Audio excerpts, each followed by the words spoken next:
दंडवत प्रणाम। श्री सर्वज्ञ धर्मयोग प्रतिष्ठान द्वारा आयोजित परमप्रीती महानुभाव दर्शन यूट्यूब चॅनलच्या माध्यमातून आपण पोथी प्रवचन श्रवण करत आहोत। कालच्या सत्रामध्ये आपण उत्तरार्ध लीळा क्रमांक 123 क्रमांकाची लीळा श्रवण केली। आजच्या सत्रामध्ये आपण उत्तरार्ध लीळा क्रमांक 124 क्रमांकाची लीळा श्रवण करूयात। तर आपल्या पोथी प्रवचनाला या ठिकाणी आपण सुरुवात करूयात। सच्चिदानंद रूपाय विश्वोत्पत्त्यादि हेतवे तापत्रय विनाशाय श्रीकृष्णाय वयं नमः। तया नमन माझे गुरुपदा जेने दाखविले असे आनंद कंदा तोपकार मजन फिटे कदा देवा परमानंदा तूच फेडी देवा परमानंदा तूच फेडी। श्री दत्तात्रेय महाराज की जय। सर्वज्ञ श्री चक्रधर स्वामी की जय।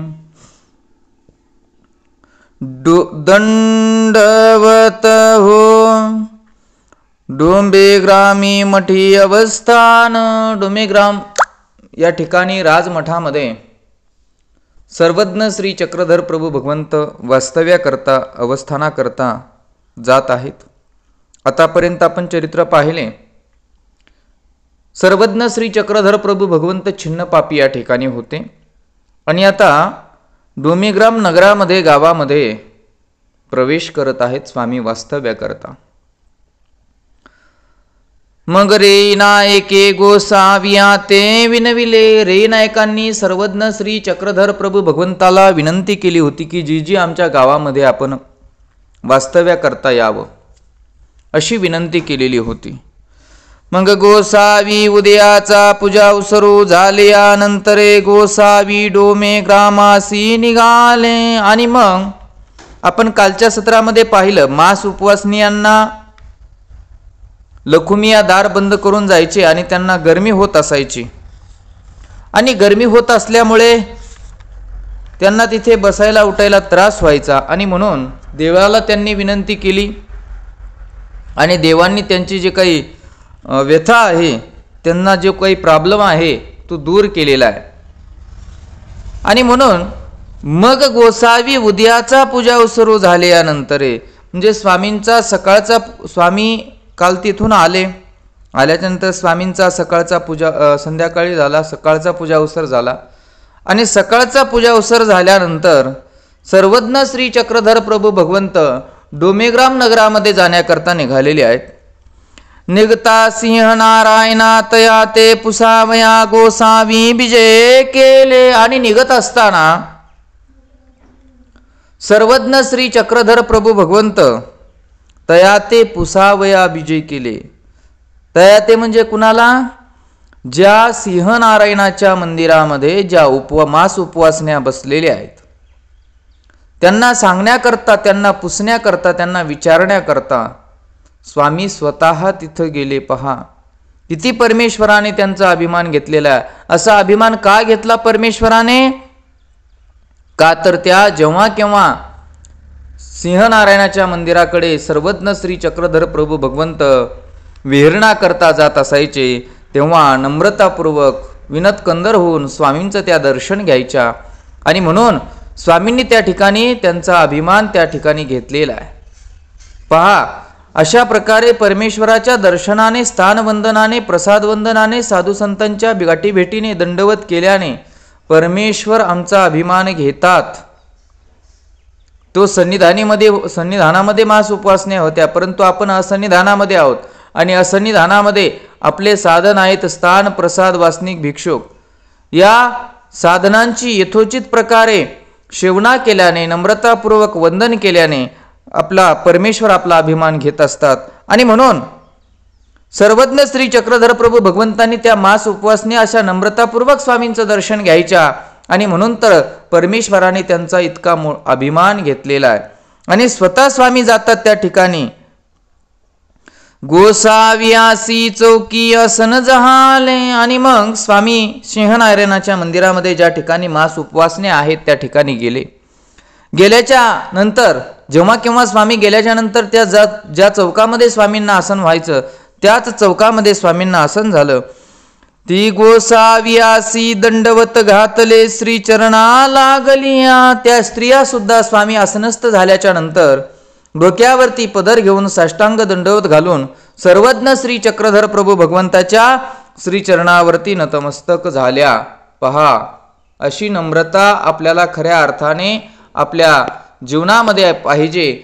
देव असेल, संत असतील, साधू संत असतील, नम्रतापूर्वक आपण कोणताही परमार्थिक विधी आहे तो नम्रतापूर्वक केला पाहिजे.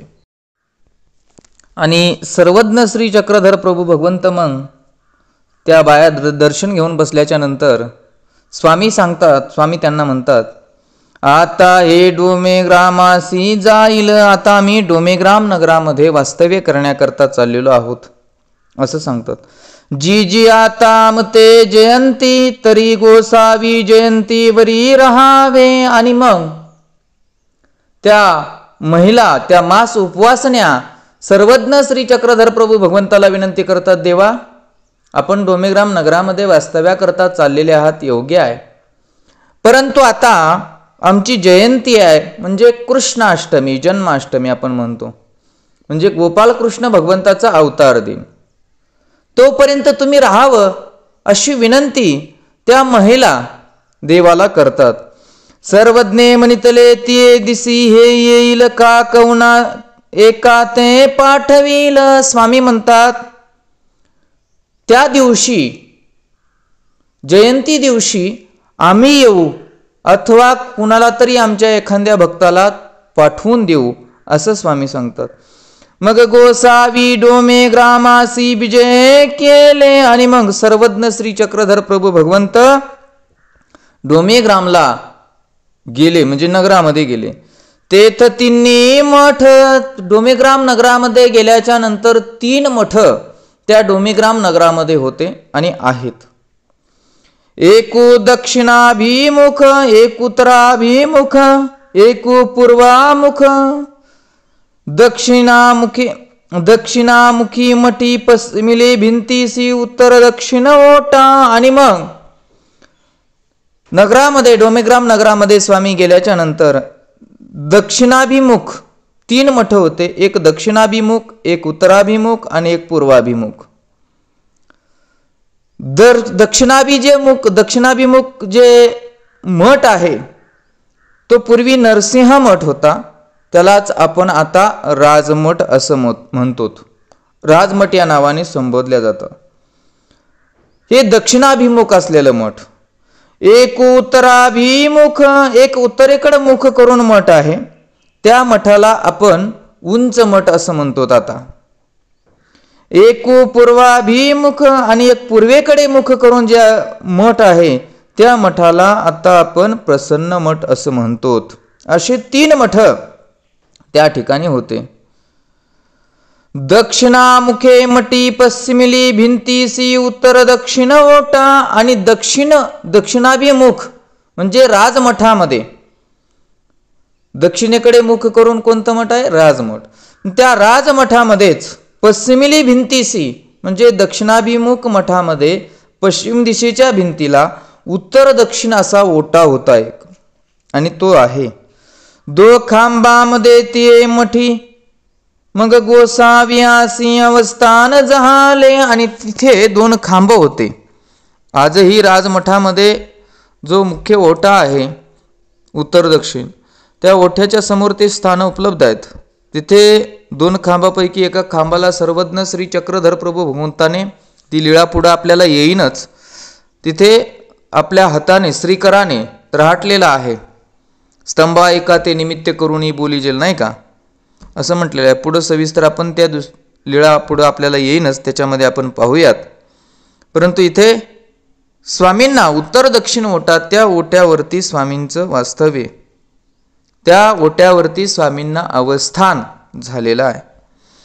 बाहेरीली पट्टी शाळेस पश्चिमेली भिंतीसी उत्तर दक्षिण ओटा. आणि बाहेर एक पट्टी शाळा होती आणि त्या पट्टी शाळेवरती सुद्धा पश्चिम दिशेच्या भिंतीला उत्तर दक्षिण ओटा तिथेही होता. एक आतमध्ये आणि एक बाहेर, उत्तर दक्षिण असे 2 ओठे.